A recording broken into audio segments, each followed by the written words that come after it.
On July 20th, 1944, a decorated German war hero walked into Hitler's secret bunker carrying a leather briefcase. Inside was 2 pounds of plastic explosive. He had just 15 minutes before detonation. If this bomb succeeded, World War II would end today. If it failed, a wave of brutal executions would sweep across Europe. The man holding that briefcase had lost an eye, his right hand, and 2 fingers on his left hand in combat. Yet, with 3 remaining fingers, Colonel Claus von Stauffenberg prepared to strike at the heart of the Third Reich. This is the story of Operation Valkyrie, the night Hitler almost died, and the single wooden table leg that changed human history.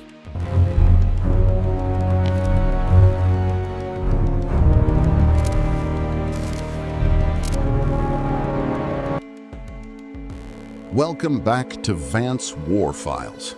My name is Dr. Vance.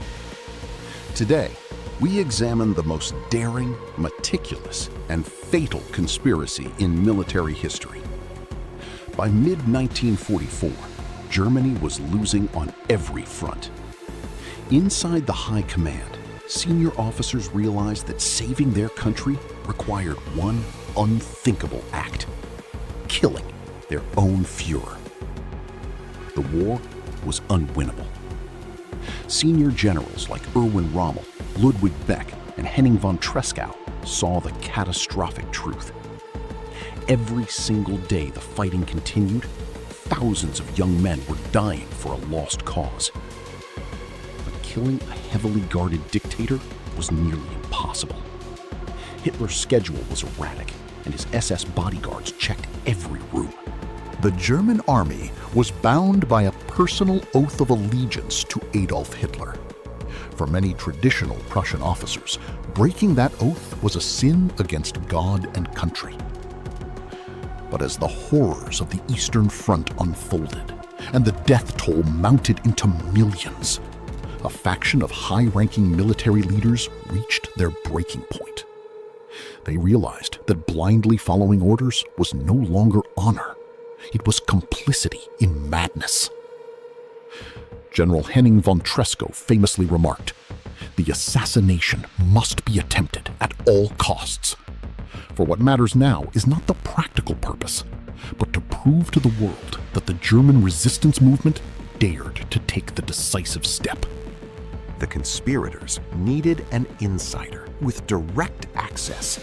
Colonel Claus von Stauffenberg was the perfect man. Despite his severe injuries from North Africa, Stauffenberg was brilliant, charismatic, and fiercely determined. In June 1944, he was appointed Chief of Staff of the Replacement Army, giving him regular access to Hitler. But killing Hitler was only half the battle. They needed to seize control of Berlin before the SS realized what happened.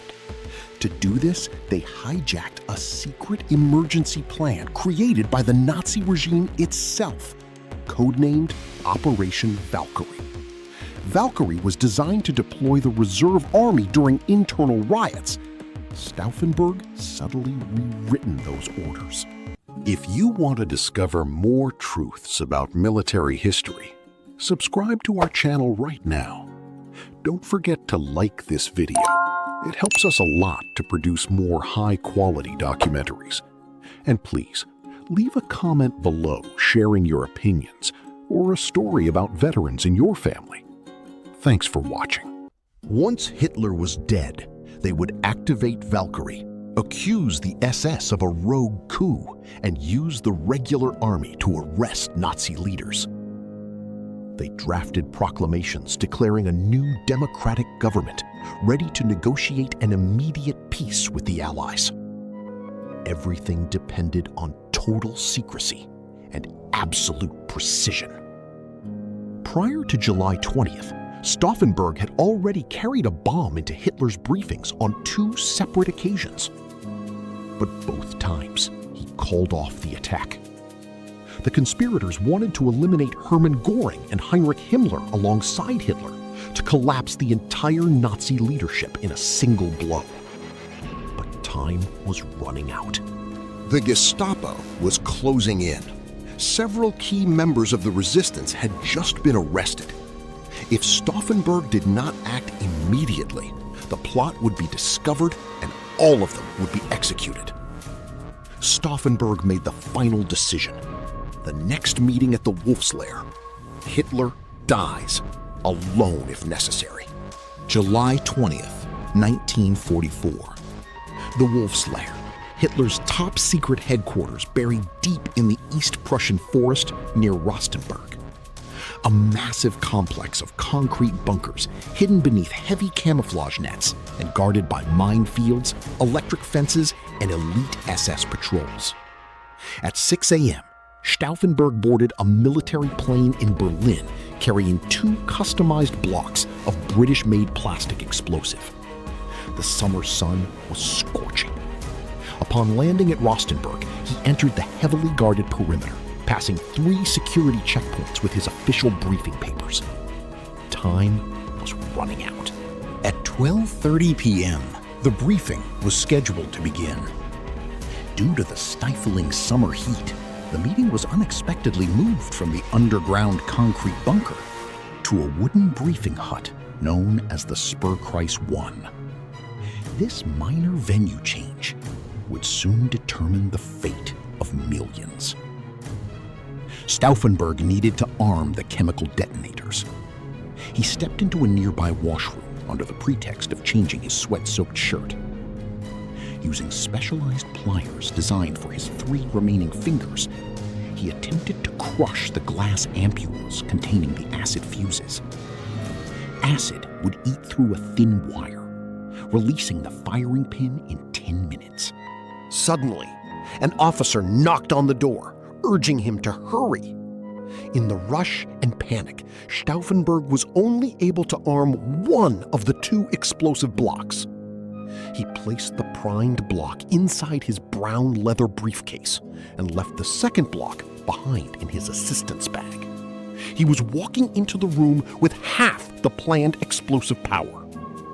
He walked into the conference room. 24 men stood around a massive, heavy oak table. Hitler was leaning over a large map of the Eastern Front, listening to a report from General Hausinger. Stauffenberg maneuvered close to Hitler, placing the briefcase on the floor beneath the thick table, just inches from the Fuhrer's boots. We are just scratching the surface of this incredible history. If you are enjoying this documentary, take a brief moment right now to subscribe to the channel and hit the like button. Your support is what allows us to keep digging into these forgotten archives. Quietly, Stauffenberg whispered to an officer that he had an urgent telephone call from Berlin and slipped out of the room. Seconds after he left, Colonel Heinz Brandt, trying to get a better view of the map, bumped into the heavy briefcase with his foot. Finding it in his way, Brandt lifted the briefcase and moved it to the far side of a thick oak table leg. That simple gesture saved Hitler's life. The massive, solid wooden pedestal now stood directly between the explosive block and the German dictator. At 12:42 p.m., the acid wire snapped. The chemical fuse detonated. A blinding orange fireball exploded inside the wooden hut. Heavy wooden beams shattered. Thick smoke engulfed the room, and glass fragments flew like shrapnel. Watching from a nearby staff car, Stauffenberg saw the roof collapse and bodies tossed out of the shattered windows. He was absolute in his conviction. No human being could have survived that blast. Stauffenberg bluffed his way past the guard posts at the perimeter of the Wolf's Lair before a full lockdown was declared. He raced to the airfield, boarded his plane, and took off for Berlin. For 2 long hours while in flight, he was completely cut off from radio communications. He believed the coup was already underway. But in Berlin, chaos and hesitation ruled the Bendlerblock, the military headquarters. General Friedrich Olbricht received a conflicting phone message from the Wolfslayer suggesting Hitler had only been injured. Terrified of committing treason for a failed attempt, Olbricht refused to sign the official Valkyrie orders. 2 crucial hours were lost. At 4 p.m., Stauffenberg's plane landed in Berlin. Furious at the delay, he rushed to headquarters, insisting, "Hitler is dead! I saw the explosion myself! There is no survival from that room!" His conviction ignited the conspirators into action. Orders went out via teletype to military commanders across occupied Europe. In Paris, the coup worked with terrifying efficiency.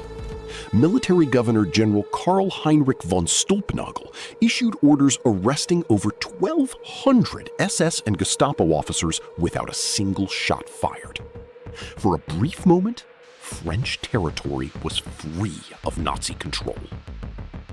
But in Berlin, the center of gravity was wobbling. What had actually happened inside the wooden hut? The lightweight wooden walls of the building had blown outward, releasing much of the explosive pressure into the open air.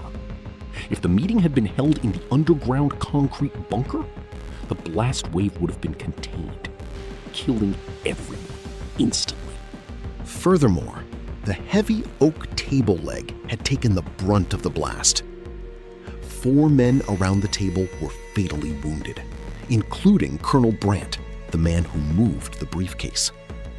Hitler suffered a perforated eardrum, dozens of wood splinters in his legs, and minor burns. But his heavy wool uniform was intact. He was alive. Back in Berlin, propaganda minister Joseph Goebbels was trapped in his official residence. A unit of army infantry, led by Major Otto Ernst Riemer, arrived under Valkyrie orders to arrest him. Goebbels was a master of manipulation. He looked at Riemer and claimed, "The Fuhrer is alive. This is a treasonous coup." Goebbels placed an urgent call directly to the Wolfslayer.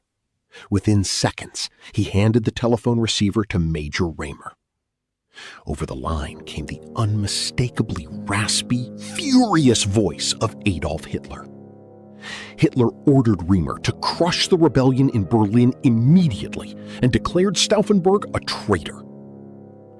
Major Riemer immediately switched allegiance.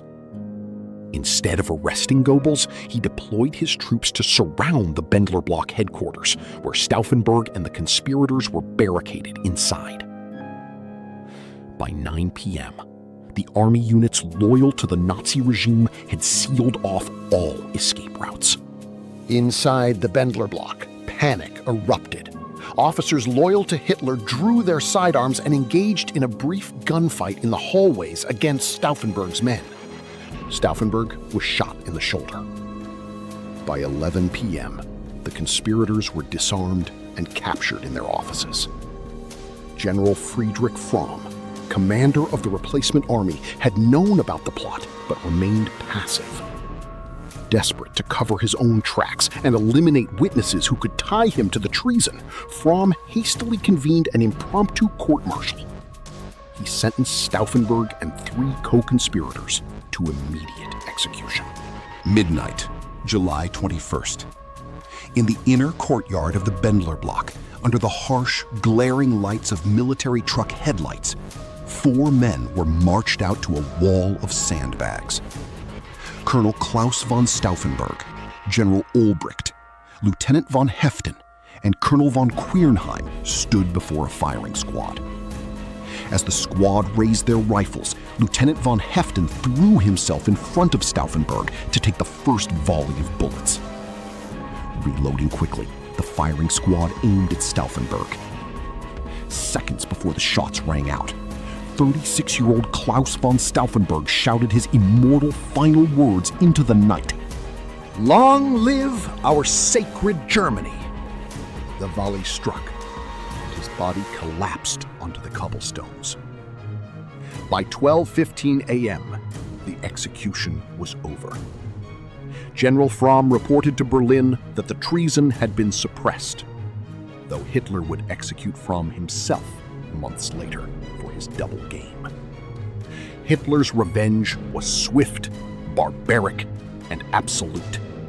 He ordered the Gestapo to root out every family member, friend, and associate connected to the conspirators.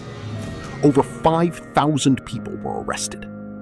Field marshals, generals, intellectuals, and politicians were subjected to brutal torture in Gestapo dungeons. Many of the main conspirators, including Field Marshal von Witzleben and General Hoepner, were subjected to humiliating show trials before the Nazi People's Court.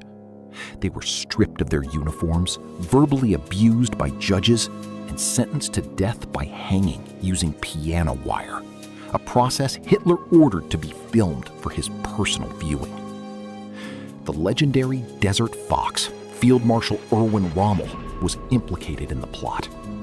Because of his immense popularity with the German public, Hitler offered him a grim choice: face a public trial and execution of his family, or commit suicide via cyanide. Rommel chose the poison to protect his wife and son. Operation Valkyrie was a tragic failure. The war dragged on for 9 more brutal months. More people died between July 1944 and May 1945 than in all the previous years of the war combined. The death camps operated at full capacity, and cities across Germany were reduced to ashes. Yet, the men of July 20th left behind a crucial legacy. In the darkest hour of German history, when an entire nation was blinded by tyranny and fear, a group of brave soldiers risked their lives, their families, and their honor to take a stand against evil. Today, the Bendlerblock courtyard is a national memorial site. Thank you so much for traveling back in time with us today. If this story moved you, please hit the like button, subscribe to our channel, and click the notification bell so you never miss our next historic journey. Before you go, leave your thoughts in the comments below. Your interaction keeps this history alive. Until next time, this is Dr. Vance, signing off.